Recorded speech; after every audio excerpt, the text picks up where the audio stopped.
Let's look at core skill number 3 now.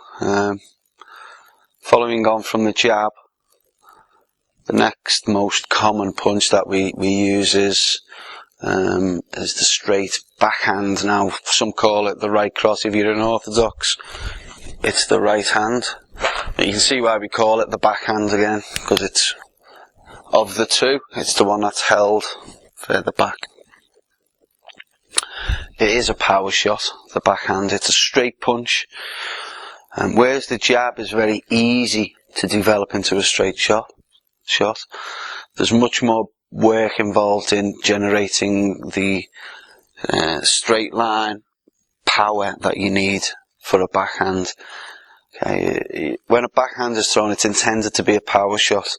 When hooks are thrown, they can generate their force by whipping round, and they have a different dynamic in terms of the kind of impact they have on the target when they land.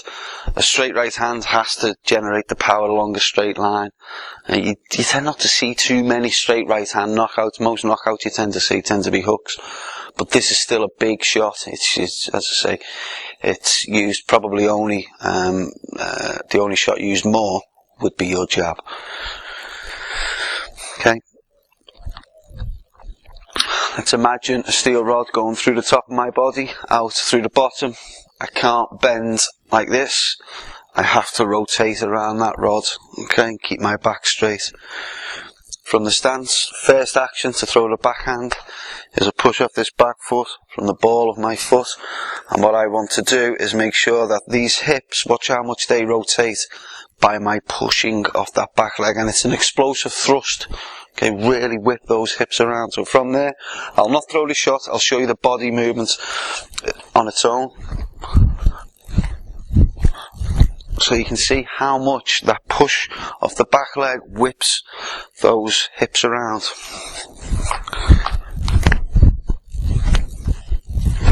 Okay, and from the side.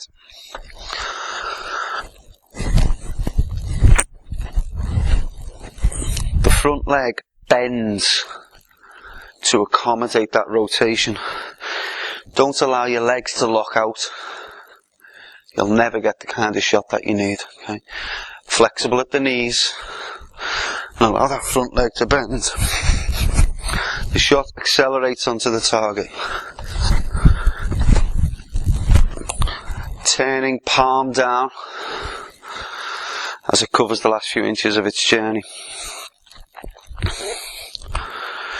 Really important that that drive is driven from the back leg. Common faults. Don't drop the other hand as you throw in this one. Don't leave openings. Secondly, under rotation of the hips. What you'll actually get is this happening, so that the hips stay there, and it'll become an arm punch. And try and hit hard, but it doesn't happen. Your hips haven't come round far enough. Your hips start, if you imagine the face of a clock on the floor, this hip starts at about 5 o'clock. It'll end up at about 2 o'clock. So it's come quite a way around, really rotated around.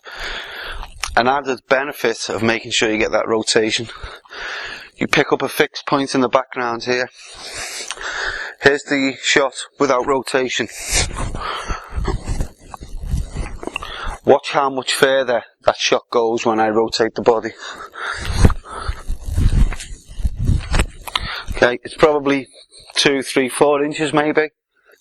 Makes all the difference in a boxing match. It makes all the difference in terms of generating power to strike the bag. So make sure that those hips are driven round and that you're not leaning over, okay? It's about rotation, it's not about driving the weight forward. Okay, that's the backhand, core skill number 3. Really important shot. Get it right. Make sure those hips rotate.